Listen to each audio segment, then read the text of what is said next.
PT KAI, perusahaan kereta api Indonesia. Ini kan cuma ada satu ya di Indonesia ya, kan nggak ada ya kereta api yang dihasilkan oleh perusahaan lain, nggak ada, cuman kereta api yang dihasilkan oleh PT KAI. Nomor 2, penjual sebagai price maker, artinya ini adalah pembuat harga. Karena penjualnya cuma satu, maka si penjual memiliki wewenang penuh untuk membuat harga ya, mau bikin harga tinggi atau rendah itu terserah dia ya. Karena berapapun harga yang dipatok di sini, si pembeli tetap akan membeli ke perusahaan mereka karena perusahaan cuma satu. Oke, nomor 3, barang unik dan tidak memiliki substitusi. Nah, ini barang unik tuh artinya barangnya itu ada khasnya ya, kemudian nggak ada penggantinya, kayak PLN. PLN kan perusahaannya listrik ya. Kalau perusahaan listrik ada nggak bisa ngehidupin sumber daya listrik selain pakai listrik? Nggak kan ya, harus pakai listrik dong. Oke, nomor 4, penjual baru sulit masuk pasar. Nah, kenapa sulit masuk pasar di sini? Karena kalau mau masuk pasar, modal yang dibutuhkan itu besar. Contohnya nih PT KAI ya, perusahaan yang bergerak di bidang kereta api. Itu modal untuk cari bahan mentah pembuat kereta api itu sulit banget loh didapetin. Kemudian juga modalnya gede. Nah, kemudian apalagi udah dipatenkan perusahaannya sama pemerintah. Oh iya, rata-rata pasar monopoli ini perusahaannya milik pemerintah ya, perusahaan negara ya. Jadi ya wajar aja sih pemerintah memonopoli, karena perusahaan ini merupakan perusahaan yang produk-produknya itu penting bagi seluruh rakyat Indonesia. Oke. Kemudian yang nomor 5, ciri-cirinya adalah iklan tidak diperlukan. Nah, kenapa iklan tidak diperlukan? Karena di sini ya perusahaannya cuma sedikit ya. Kalau sedikit perusahaannya ya orang banyak pun akan membeli produk ke tempat dia aja ya. Jadi nggak ada pesaing si penjualnya. Nah, kayak gitu. Jadi ngapain capek-capek ngiklanin produk kayak gitu. Oke. Next, aku mau jelasin tentang kurva lagi. Nah, ini kita ngomongin tentang kurva pasar monopoli. Ada dua kondisi yang dicapai oleh perusahaan monopoli. Yang pertama, kondisi laba. Ingat, kalau laba berarti penerimaannya jauh lebih besar daripada iya, benar sekali, daripada biaya. Oke. Nah, ini dia kurva kondisi laba. Oke, sebelum aku terusin nih bagian kurva, jadi informasi juga bagi teman-teman, pasar monopoli ini tidak pernah mengalami yang namanya rugi ya. Jadi pasar ini selalu untung, tapi untungnya ada dua, untung maksimal atau untung minimal. Nah, ini dia ya, ini nih untung maksimal ya, maksimal nih. Nah, ini garis ke atasnya untuk price ya, garis vertikal ini price itu harga. Nah, garis horizontal ini adalah untuk Q-nya. Q ya, Q itu apa? Quantity. Oke, quantity ya. Nah, kemudian ini bentuk dari kurva monopoli yaitu curam. Tahu ya, curam ya, kayak tebing itu curam. Nah, ada persamaan yang bentuknya P sama dengan AR sama dengan D. Harga sama dengan average revenue atau penerimaan rata-rata sama dengan demand.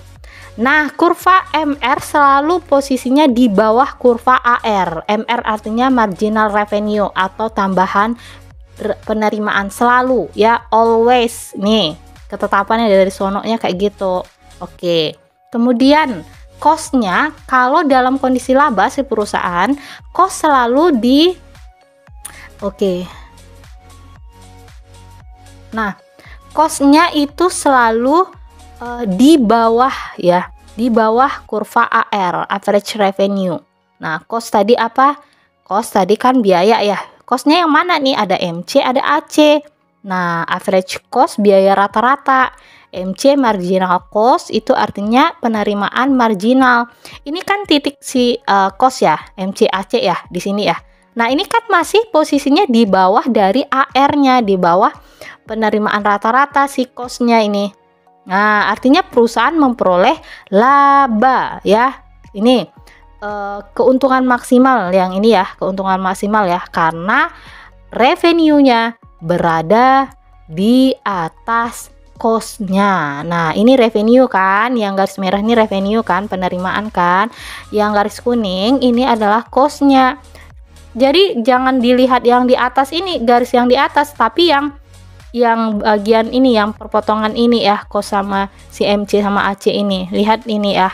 Nah, itu dia. Jadi perusahaan di sini memperoleh keuntungan maksimal. Oke, kemudian kondisi laba minimal. Nah, ini perusahaan monopoli yang memperoleh laba minimal. Ingat ya, tadi perusahaan monopoli tidak pernah mencapai kerugian. Ya, kenapa? Karena perusahaannya sedikit, kemudian pembelinya banyak. Orang-orang semua beli barangnya pada ke ya penjual itu, pada ke mereka semua kayak gitu ya, karena perusahaannya cuma satu ya. Oke, kondisi laba minimal. Nah, ini dia. Ini adalah garis vertikal ini tadi untuk price ya, kemudian garis horizontal untuk Q, kemudian ada persamaan revenue ya, penerimaan revenue tadi ya, penerimaan itu ya. Nah, penerimaan tadi gimana artinya revenue ya, penerimaan tuh pendapatan kayak gitu.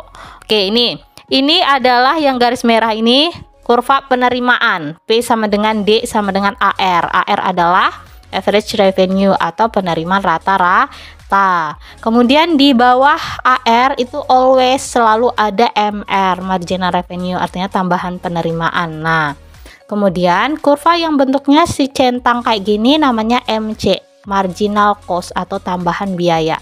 MC selalu posisinya di bawah kurva MR dan AR. Nah, itu MC selalu kayak gitu, dia posisinya centang.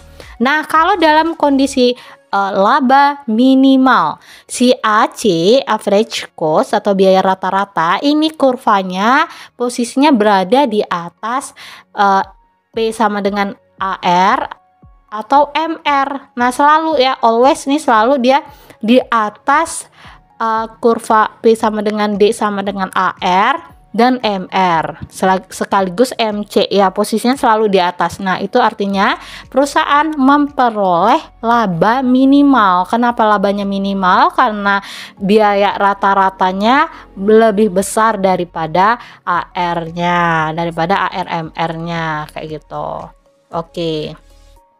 Oke, ini sedikit tentang pasar monopoli. Jika teman-teman merasa kebantu dengan adanya video ini, nah jangan lupa di subscribe dulu channel ini dan boleh diaktifkan notifikasi loncengnya supaya teman-teman bisa memperoleh notif-notif terbaru dari adanya video terbaru di channel ini.